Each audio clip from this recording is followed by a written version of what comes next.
जेव्हापासून पाऊस सुरू झाला आहे ना, तेव्हापासून कपड्यांची आणि घराची अशा प्रकारे अवस्था झालेली असते. तर या सगळ्या पसाऱ्याला आवरून मला संध्याकाळचं जेवण बनवायचं होतं आणि हा इव्हिनिंगचा टाईम होता. संध्याकाळच्या वेळेस सगळे जी धुतलेली कपडे होती ती सगळी घडी घातली आणि त्यानंतर जी धुवायची कपडे होते ती कंटेनरमध्ये टाकली. तर अशा प्रकारचा माझा संध्याकाळचा रोज शेड्यूल असतो की मी धुतलेली कपडे संध्याकाळी घडी करून रात्रीच कंटेनरमध्ये जी दुसऱ्या दिवशी धुवायची आहेत ती कंटेनरमध्ये काढून ठेवते. त्यानंतर सगळं बेडरूम आवरलं, बेडरूमची बेडशीट वगैरे चेंज केली. रोजच्या रुटीनमध्ये माझं बेडरूम वगैरे येत नाही. मी एक 2 ते 3 दिवसानंतर बेडशीट चेंज करते. तर आज मला बेडशीट चेंज करायची होती, मी बेडशीट चेंज केली. त्यानंतर संध्याकाळी साधारणतः 7-7:30च्या दरम्यान घरी पाणी येतं. मग मला पाणी वगैरे भरून संध्याकाळचा स्वयंपाक मी करते. तर माझ्या रुटीनमध्ये मला छोट्या छोट्या गोष्टी ज्या तुमच्याशी शेअर कराव्या वाटतात त्या मी नक्कीच करणार. नंतर किचनमध्ये आली. किचनमध्ये आल्यानंतर थोडेफार भांडी पडलेली होती, ती सगळी भांडी मी इथे घासून स्वच्छ करून ठेवलेली आहेत. आता तुम्ही म्हणणार की सगळ्या ठिकाणी तू व्हॉइस ओव्हर केलं किंवा म्युझिक लावलं, पण हा भांड्यांचा जो आवाज इथे का तू म्युझिक लावलेलं नाही आहेस? तर हा जो आपण खडखड खडखड जो आवाज येतो हा मला खूप अट्रॅक्टिव्ह वाटतो. जसं आपण फेसबुकला किंवा इन्स्टाला असे व्हिडिओज बघतो ज्याच्यामध्ये तर यामध्ये मला खूप इंटरेस्ट वाटतो. तर म्हणून मी इथे पूर्ण व्हिडिओमध्ये फक्त भांड्यांच्या ठिकाणी भांड्यांचा ओरिजिनल आवाज जो आहे तो ठेवलेला आहे. मग भांडी घासल्यानंतर मी इथे गॅस ओटा वगैरे सगळं स्वच्छ केला आहे. तुमचं पण रुटीन कदाचित माझ्याशी 80% सिमिलरच असेल. झाड झोड, भांडी, कपडे हे हाऊसवाईफचं नेहमीचंच काम असतं. एक वर्किंग वुमन असताना ह्या सगळ्या गोष्टीकडे लक्ष देणं जरा जड जातं आणि जेव्हा आता मी घरी असते तर तेव्हा या सगळ्या गोष्टींकडे मी छोटं बारकाईने लक्ष देते. तर हा जो स्पेस आहे हा माझ्या घरातील माझा खूप जास्त फेवरेट स्पेस आहे.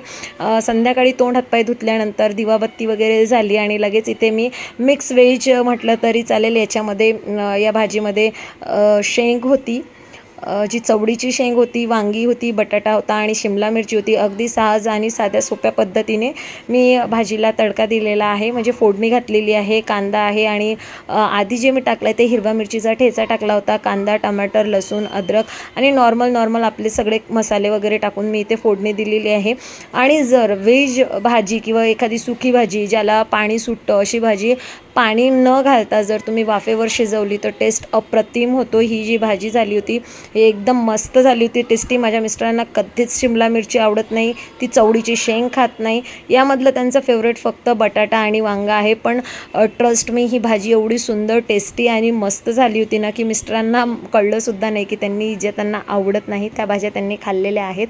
तर ही भाजी जी आहे ती खूप मस्त झाली होती, वाफेवरच शिजवली होती. सगळं झाल्यानंतर मग चपात्या वगैरे टाकायच्या, मुलींना जेवायला द्यायचं. जेवण झाल्यानंतर त्यांचा अभ्यास घ्यायचा आणि लवकरात लवकर झोपू घालायचं, कारण की मोठीला सकाळी 5:30ला उठावं लागतं आणि तिची जी व्हॅन आहे ती 6:30पर्यंत येऊन जातं. तर सकाळचा माझा गोंधळ खूप होतो इथे. सकाळी खूप माझ्याकडे कमी वेळ असतो. तर संध्याकाळी मी ट्राय करते की संध्याकाळचं जे डिनर आहे ते एकदम प्रॉपर भाजी, चपाती, भात, वरण सगळं मी बनवून सगळ्यांना जेवायला देऊ. तर हे डिनर होतं. याच्यामध्ये काकडी होती, मिक्स व्हेज होतं, चपाती होतं आणि भात होतं. आणि माझ्या मुलींना भाजी एवढी आवडलेली, त्यांनी बटाटा ना निवडून खाल्ला. हे त्यांनी खूप चुकीचं काम केलं की दोघींना त्यामधला बटाटा एवढा आवडला की त्यांनी बटाटा निवडून खाल्ला आणि त्यामध्ये शेंग त्यांनी तशीच ठेवली होती. पण भाजी मग आम्ही ते फिनिश केली. भाजी खूप सुंदर बनलेली होती. तुम्ही पण ट्राय करा आणि तुमचं रुटीन माझ्यासारखं असेल तर कदाचित तुम्ही मला बिलॉंग नक्की कराल. आणि नेक्स्ट व्लॉगमध्ये भेटूया. तुम्हाला लाँग व्लॉग बघायला आवडतो की मिनी, प्लीज मला कमेंट करून सांगा. जर तुम्हाला लाँग व्लॉग बघायला आवडत असतील तर मी माझं डेली रुटीन तुमच्याशी नक्की शेअर करेल. 5:30 ते 8:30पर्यंत माझं कसं रुटीन असतं मी ते तुम्हाला नक्की सांगेल. पण चॅनलला लाईक आणि सबस्क्राईब करून नक्की जा.